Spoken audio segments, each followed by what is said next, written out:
Alright, another garden update. It's the 24th of July. The chickweed is still out of control, obviously. And look at what's one of the spinach is at up here is what, like, that's the middle of my thigh high.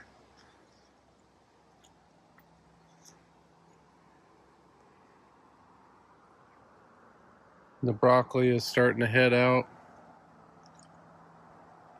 The celery is getting pretty big. And Brussels sprouts are doing very well. So I start seeing the broccoli's popping out in there. Actually have a pretty good, baseball sized head of cauliflower going. The beets are slowly being completely consumed. Potatoes are almost gone. I don't think there's any hope for the carrots. I did that the other day, trying to see if I could find carrots. I mean, they're in there, but they ain't happy. More potatoes, not happy. I pulled a whole bunch of chickweed this morning. Cauliflower's getting big. These onions are starting to actually put on some girth to the stalks. But today's project will be taking the scapes off the ones that have scaped. And we're going to make some garlic pesto out of these scapes.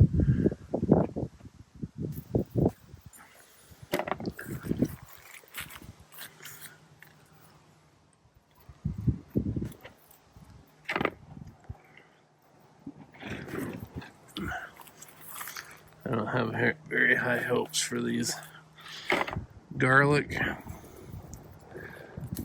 being very big this year, just because they got pretty well corked off by the chickweed. You can see they're already turning kind of yellow on some of them. So I don't think they're gonna do very good. We'll see though. You never know.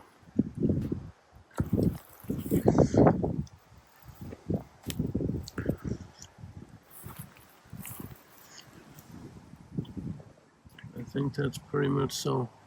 All the scapes on that side, and then I got scapes on this side to get. These garlic on this side, for some reason, did way better than the garlic on the other side. And they all got the same amount of fertilizer. They're definitely bigger stalks on. Anyway, I'll pick the rest of these scapes and then I'll show you what I'm going to do with them in the house. So here's a little bit of how-to on to make this pesto. We're going to start by toasting some pine nuts up, and then we'll get to the rest of the ingredients. Now, and I'll show you how to switch your focus, because some of your shit was out of focus, so you can change the focus. So on a dry pan, just toast your pine nuts. You'll know, they'll start smelling pretty good. Alright, so you can see they're starting to get nice and brown. That's where you want them. We'll get that in the food processor. So that's the bucket of garlic scapes that I got off of a little bit of garlic I planted this year. So this ought to do plenty of pesto, enough to give away to some people if I want to. But we'll get this chopped up and pulsed down a little bit so we can stick the rest of our herbs in our pesto. Alright, so you get it chopped up. Doesn't have to be any certain size, just so it'll fit in the food processor. That way we can get it buzzed up a little bit. So that's what it should look like. Just pulsed up a little bit here.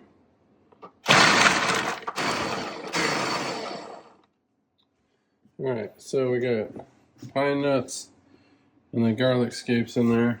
We're going to put the lemon, 1 head of parsley, 1 head of cilantro in there. It's already got the pine nuts and the garlic scapes, and then we'll salt and pepper and olive oil, and we'll get this thing pureed. Alright, so we got the parsley and the cilantro in there. I'm just squeezing this lemon in, and then we'll puree it.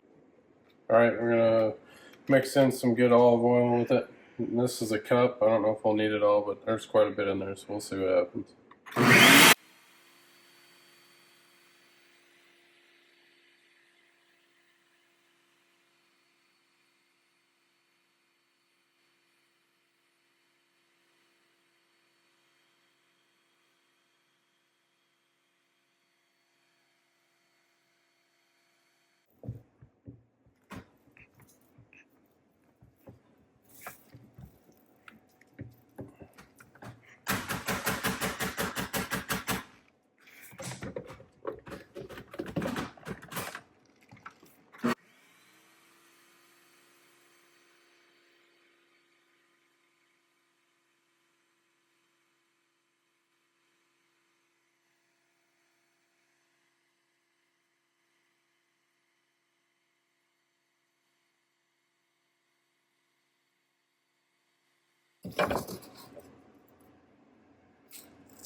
So I ended up needing just a bit more olive oil, and I added probably 3 or 4 tablespoons of kosher salt to it and a little bit of fresh ground black pepper, and kept pureeing it till the consistency that I like, and it's really good. If you all know how garlic it's hot when it's fresh, well, this has got a little spice to it just because it's, you know, fresh garlic. So it's about perfect. So now I just jar it up, and we usually put this stuff in our freezer just so I don't have to water bath can it or anything. I don't have to test pHs and whatnot. So it stays in the freezer, and it does really good in there. So I'll show you the finished product. So here's what we ended up with. I put them in bigger jars than normal just because I didn't have a whole bunch of garlic this year, so I guess nobody's getting any garlic presents. Anyway, I'm going to make a halibut dish with this tonight. We'll see how it turns out. The rest is going in the freezer. See you then. Okay, so we got some halibut here. We patted it dry. We put a little bit of olive oil in the bottom of this pan. We're going to season it up with salt, pepper, garlic, and then into the oven on broil about 4 inches from the top for 8 minutes. And then we'll pull her out and finish her off. Okay, so the halibut's cooked for about 8 minutes. We're going to put the mayonnaise, lemon, and pesto mixture on top of the fish.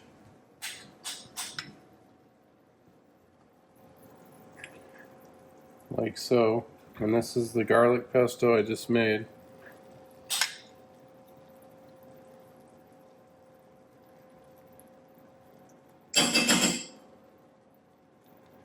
Spread it all around. Goes about a half a cup of mayo. Probably 2 or 3 good healthy spoonfuls of the pesto, and a tablespoon or 2 of lemon juice. And then now we're going to cover it, put some freshly grated Parmesan cheese on here. Want that stuff out of the can. Nobody wants to eat that, other than my wife. Put this on here.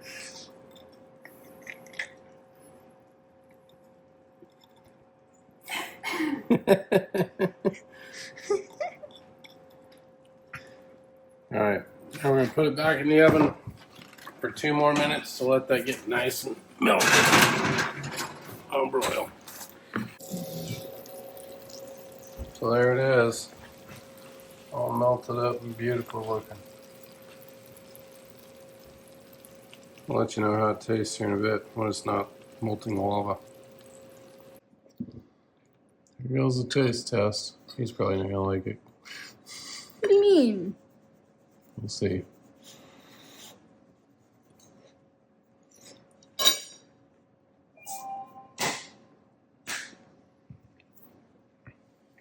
Yeah. Tastes good. Tastes really good. Oh, we shall see. Here we go. I like it.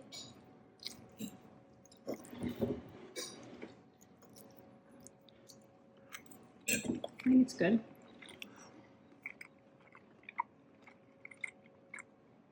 On the spot. Overcooked the halibut a little bit, but What do you mean? This still really good.